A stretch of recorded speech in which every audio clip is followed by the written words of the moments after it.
I've seen a lot of change, been through a lot of pain. Some things are not the same as they were a year ago, but all will be okay. I move on each and every day. The past is where it stays, way back a year ago. I've changed for the better this time. I thought I would never be fine.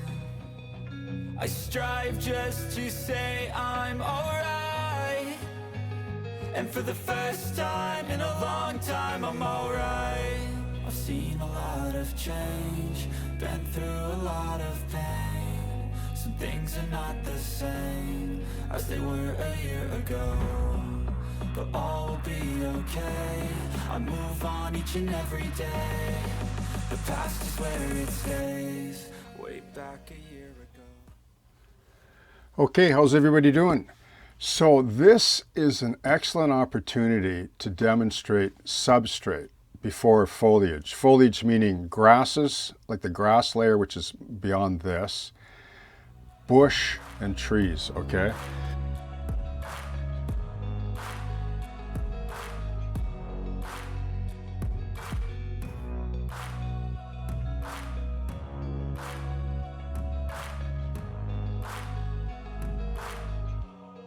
Way back a year ago.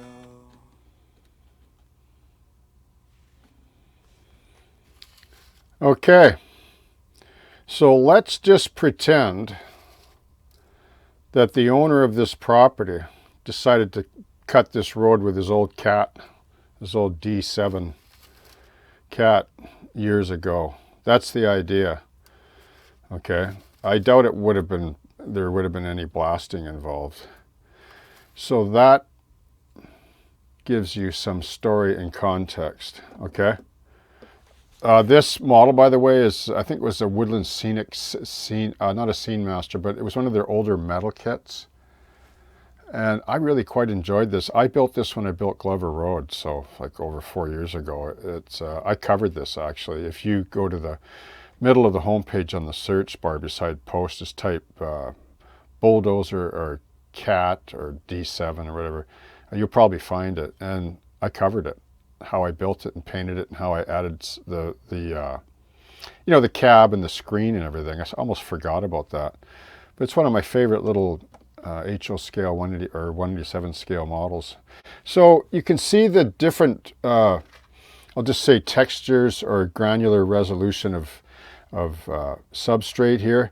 Now some would say, oh, why bother? Just sprinkle the one kind, paint it, no one will know. Well, that's like if you want a sort of more discerning, intimate, realistic scene, I think it matters because it's like that in the real world. So like, for example, I would take some of this larger, like maybe some of that rock, the heavier rock like falls down like into the ditch a little bit, like this. Okay, and then you're going to get, mid rock as well. And I like to move it around with a brush, like dry first, loose first, before it's fixed in place. And this just, like when you paint this now, if you just airbrush it, well, airbrush would be really cool to do it.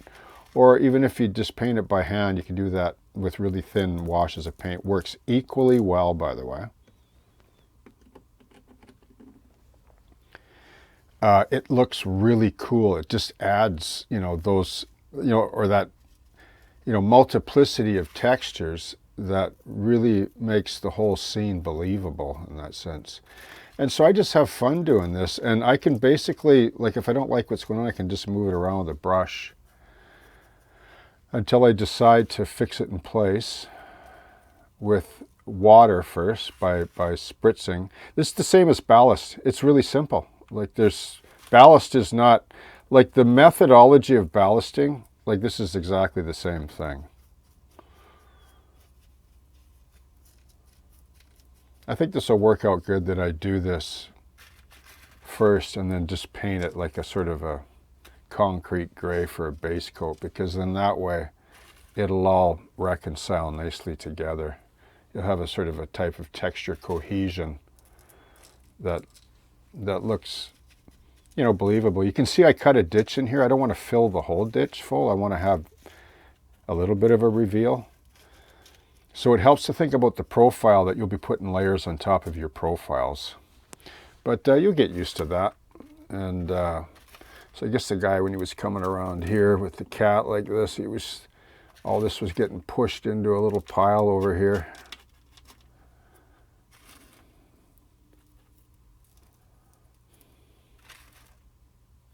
Yeah, and then along here, you can see where the previous work's already been done. I've sort of covered up here, like my track work. I'm really glad I did this actually, because it helps to set the tone for what I'm doing here, like in terms of the flora and fauna, or the foliage, or the grasses. I can sort of blend it all in. Okay, this looks really cool like this. So what we're going to do next is I'm going to show you how I fix this in place as a layer. Okay.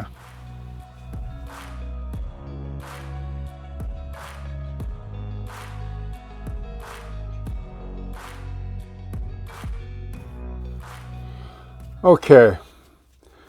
You know, I should mention that I would have to say that this is probably one of my favorite parts of model railroading, is actually doing the terrain, like the scenery. I just love it. Like creating your own little world, like creating the believable scene that your favorite, you know, locomotives and trains and operations are built around. Okay, so this guy here, he's just shoveling that over. So I'm going to show you quickly how I mix the matte medium here, because I know there's people that are new to the channel, and they probably are not aware, or just might find it convenient to add it here now, since it's part of scenery. So here is some water in a spritzer bottle. Like if you find any of these spritzer bottles that, you know, like this has just a beautiful mist to it. And I don't know why this one never fails. Like I had 2 of these, and one lasted 2 weeks, and it started doing, I don't know, the valve in here went funny. This one I've had since the beginning of like River Road. Like it's never failed, you know? So usually what I do is I just take tap water here and I put in a little bit of isopropyl alcohol, like have this much water, and then just dribble in a little bit and bring it up to here, to the shoulder of the jar. That way it helps the water like penetrate like into this textured substrate and into the actual fast mesh and painted foam. Okay, don't create a river. Just wet it down. Just make sure it soaks through with a couple of spritzes on each one. Okay, and the advantage to this is when you fix it in place and it dries, like it looks like it's still loose. Okay, so here's a little stainless little cup that I have, and I'm going to basically just take some water here that I use for thinning my acrylic paints with. It has a few drops of liquid detergent in it, if you'd like. And then what I'm going to do is, it's probably too much here actually. I don't really need this much, but oh well. So watch the, okay, so see the ratio there? Oh, sorry. So watch how little I really need, just a bit of a squirt like that. And then I'm going to just mix this up, just like a milky slurry. I find that the Liquitex matte medium, and I know I go on about it, but it's just the way it is, right? This is the sort of primary adhesive on everything that you see on my layout. Like this method, like the whole scenery at the end is in one way or another like been soaked or misted in this, which gives it that really tough durability factor. Okay, so now I'm going to take this now with an eyedropper, which I just got at a pharmacy store. They sell them in blister packs. They're dirt cheap. I'm going to just dribble it in. And because I pre-wetted it with isopropyl alcohol, it won't hurt the matte medium, but I don't mix alcohol directly into matte medium. I know that sounds strange, but it's just application, that's all. Because the alcohol settles in, it starts to evaporate right away, but it's already penetrated the substrate. And now when I put this in, it just capillaries right into that wet substrate, and it doesn't move. Like, you notice that? because it's been pre-wetted and spritzed, like it doesn't, like there's no floating debris like you'll get with some of the commercial ballast and things like that, which is why I don't use it, by the way. So now that I've done this, I'll just turn the fan on. This will be dried like to the touch pretty much within an hour or two. And then I'll come in here, I'll look it over, I'll just fix areas that I've missed, and I'll just build it up like that, like a layer. Like eventually you get to this. Oh yeah, so just in closing here, so like this part down here, see how I transitioned the soil from the already planted grass? It's the same approach, in the same way that I did this ballast here on the track. It's no different really. You know, it seems tedious, but it's not, and I actually love doing it because you're actually sculpting the terrain. You're actually modeling it.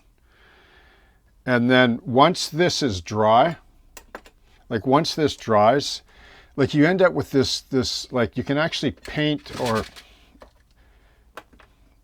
like it wouldn't hurt to just pour this, because I don't want to let it go to waste. Excuse me one sec, I'll just grab my brush. Like it wouldn't hurt to just coat this fast mesh with the remainder. Like just pour your, don't let that matte medium or diluted matte medium go to waste. Just paint it right onto your road surface. It'll put a thin layer on it, like a transparent flat glaze, and when you put paint on it, like it just looks awesome. I don't know what else to say. Okay, so have fun, vary your textures. Okay, study photos in the real world. Okay, and then just have fun with your railroad and be patient, build up layers, and you'll see eventually you'll be doing like realistic, highly realistic terrain that will impress you and encourage you and inspire you to go further on other areas of your layout. Okay, so happy modeling, and I hope that you have a great day.